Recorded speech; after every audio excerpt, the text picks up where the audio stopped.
Yo, what's going on, you Arataki Itto lovers? Welcome to my updated Itto guide. As Itto just had his rerun banner alongside Chiori, I figured now was a pretty good time to make an updated video on him. I'll be going over his kit, certain combos that you should use, his best artifact sets and stats, best weapons, whether or not you should pull for his constellations, and of course, what teams you should play him in. And without further delaying, let's talk about his kit. So Itto's kit is fairly simple. He relies on mostly normal and charge attacks to deal most of his damage. His normal attacks aren't anything too special by itself, but they do get buffed with his burst, which we'll get into in a bit. His elemental skill summons a bull called Ushi who does a good chunk of damage and also acts as a taunt to enemies. His burst converts his normal attacks to Geo while also giving him an attack buff based on his defense to further increase the damage that he deals, and he also gains a 10% attack speed buff from this, which is pretty neat. And all of his damage revolves around superlative stacks, which allow you to do his special charge attacks. There is a visual cue for how many stacks you have, and when you have max stacks it looks like this.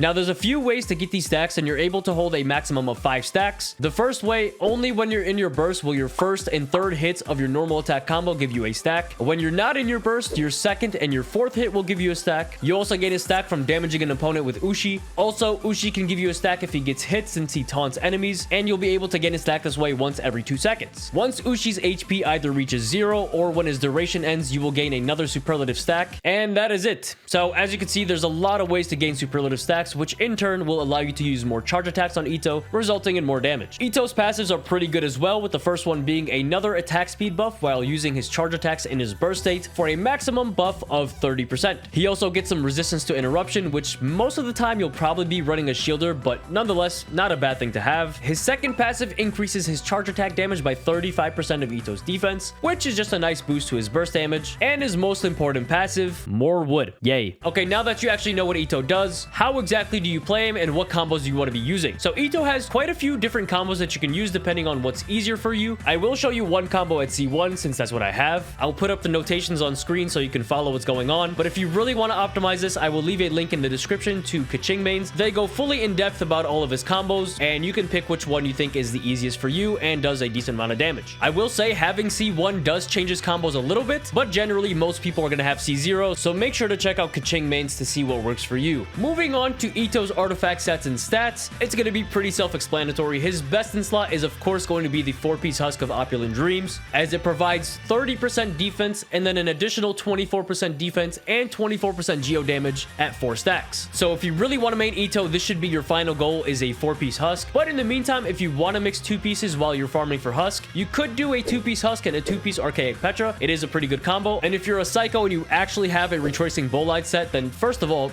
you need help. But that could be a pretty good option that performs similarly to the 2-piece Husk and 2-piece Archaic Petra. And if you really have to, 2-piece Husk and 2-piece any attack percent such as like Vermilion or Echoes or Shimenawa is the next best option, although if you can avoid it, definitely do so. However, I will advise that you should always prioritize your substats instead of the set pieces, because having good substats on a random assortment of artifacts is always going to be better than having bad pieces on the right set. And for his artifact stats, it's pretty simple. Since all of your damage is reliant on your burst, you're gonna always want to be able to burst on cooldown. Therefore, your ER should be the first stat that you prioritize until you get enough. Generally, Itto will want anywhere between 110% and 150% ER, depending on many factors including your team, how many Geo characters you're using, if any of your teammates are running weapons like the Favonius or maybe Sacrificial, or maybe even Goro running the Exile set to give you extra energy, which is what I do. So all of this will play a factor into how much ER your Itto will need. You can play around with it, test it for yourself, and if you really want to optimize this, I'll leave a link in the description to an energy recharge calculator, and you can play around with that. And after you've met your ER requirements, you're going to want to prioritize crit stats over pretty much everything until you have a pretty good ratio, which is generally going to be 70% crit rate and 140% crit damage with no crit weapon. Then any extra defense rolls are always welcome, and those can help out a little bit too. So in general, you're going to want a defense on your sands, a Geo cup, and either a crit damage or crit rate circlet. Next up is Itto's weapon. So what should you be running on your Itto? Now, his best in slot is of course his signature weapon, the Red Horn Stone Thresher, which in general is a very good stat stick that gives you 88% crit damage, but his passives also provide an extra 28% overall defense, as well as buffing his normal and charge attack damage by 40% of his defense at R1. If you have this weapon, put it on, don't even ask any questions. Other 5 stars that Itto can use, the Beacon of the Reed Sea is also a nice stat stick that gives crit rate, as well as increasing attack by 20%. The Verdict can also be a pretty good weapon, as it also gives crit rate with a really high base attack. It also also does give you an extra 20% attack, but in general, this weapon is just a good stat stick, so it could be a decent option. The Unforged can also be a pretty decent option, especially if you can take full advantage of the passive by having a shield on, which you most likely will, either by running Zhongli with him, or maybe some other elemental character that can provide some crystallized shields. Skyward Pride can also be a pretty decent option if you could optimize your artifacts with more offensive stats instead of having ER on them, but this of course will differ from account to account, so you'll just have to decide that based on your own account. As for Itto's best 4 stars, without a doubt the Serpent Spine is going to be his best in slot, as it provides a good amount of crit rate, and at R1 the passive can give you up to 30% damage bonus, which is really good. You only lose a stack every time you take damage, but like I mentioned before, you're most likely going to have a shield, whether it comes from Zhongli or some other character that gives you crystallize, so maintaining the damage bonus uptime shouldn't be too difficult. Your best free-to-play option is going to be the Wipe Blind, as it's a craftable that literally anyone can get, and it's pretty easy to R5, and will give you a ton of defense, not only from the secondary stat, which gives you about 52%, but also the passive, giving you an extra 48% when at R5 at max stacks. Here is a quick weapon chart that I made. Of course, take it with a grain of salt, as this was calced with a specific team, but it should be a pretty decent baseline. Moving on to Constellations, should you get any of them? Are any of them worth it? Itto C1 gives you 2 free superlative stacks after you use his burst, and then after 1 second passes, he gains 1 stack every half a second for a total of 1.5 seconds, resulting in an extra 3 stacks. C1 is more for comfort if you're a casual player and you don't really want to think about optimizing his stacks, and it can also change up his combos if you do want to optimize his stacks and damage, but at the end of the day, the damage increase is pretty minimal and generally not worth the primo spent on trying to get it. C2 is dependent on how many Geo characters are in your party, as each additional Geo party member will decrease your elemental burst cooldown by 1.5 seconds, while also restoring 6 energy. So in total, if you have 3 Geo characters, which chances are you probably will, you can reduce your burst cooldown by 4.5 seconds and restore 18 energy. In my opinion, the burst cooldown reduction doesn't really change much, as he has a 7-second downtime from when his burst ends to when he can next use it, and in those 7 seconds, you're probably going to be switching to other supports using their abilities, and then by the time you switch back to Itto,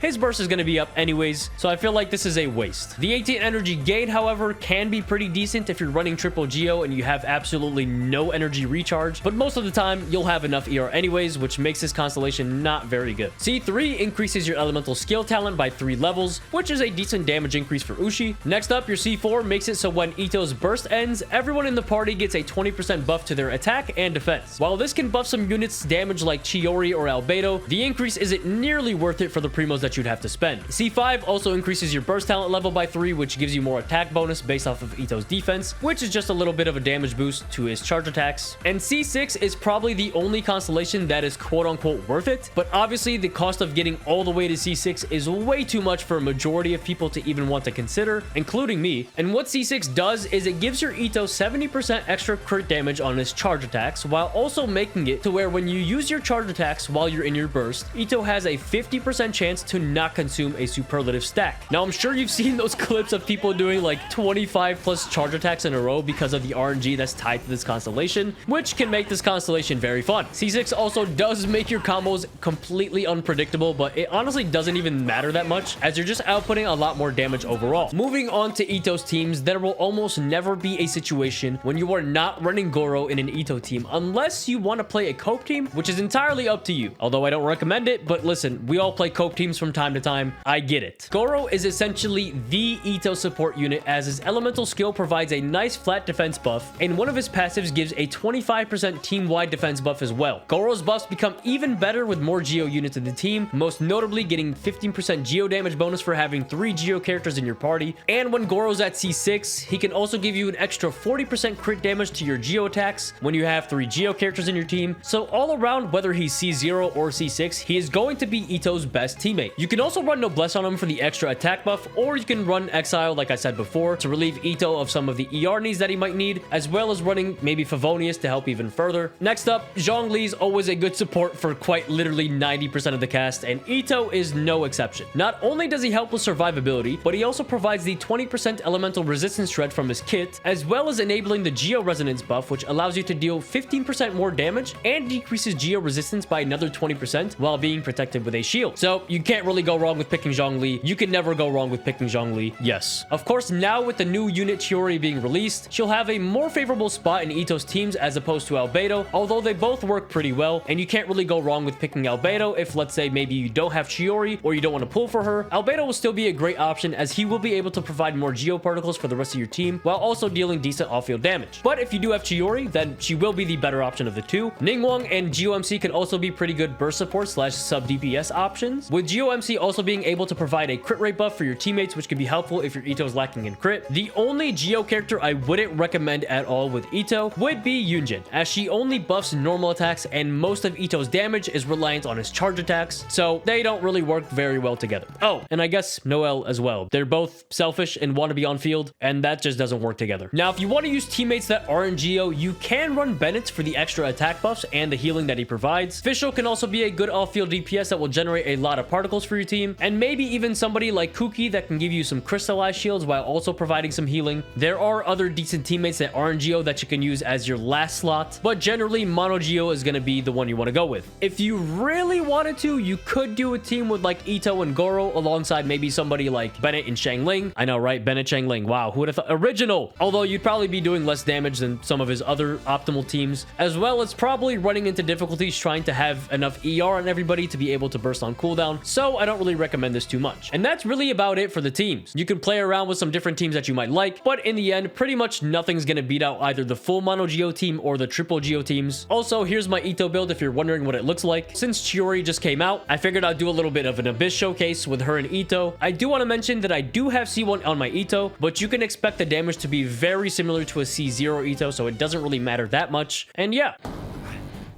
Gather! Everyone on me! It's showtime!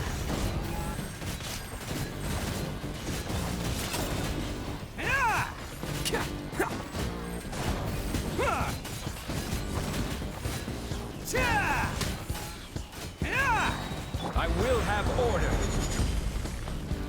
Solidify. Delicate as silk.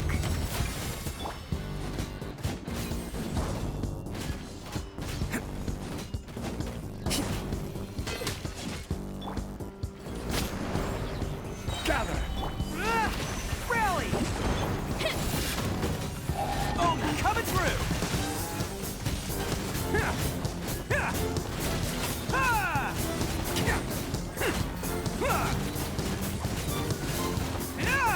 Let's roll! Scatter! Order guide you. Can't catch me. Stabilize.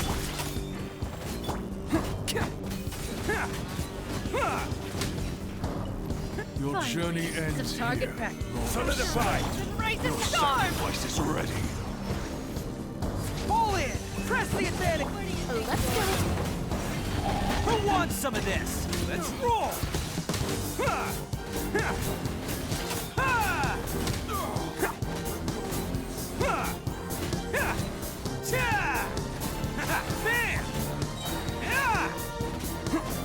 I will have order. Your coming was foretold. Gather. Dance with me. Charge. The eternal oasis. Oh, coming through. Attaboy.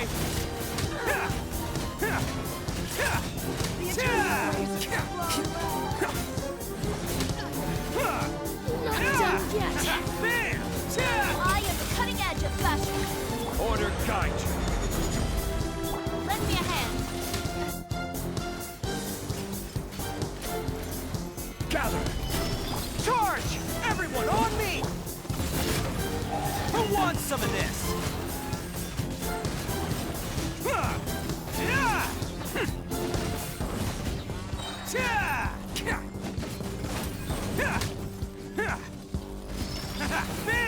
Order guide you.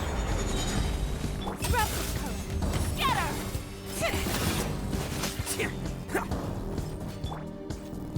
Stabilize. Advance. Rally. It's showtime. Let's roll. Can't catch me.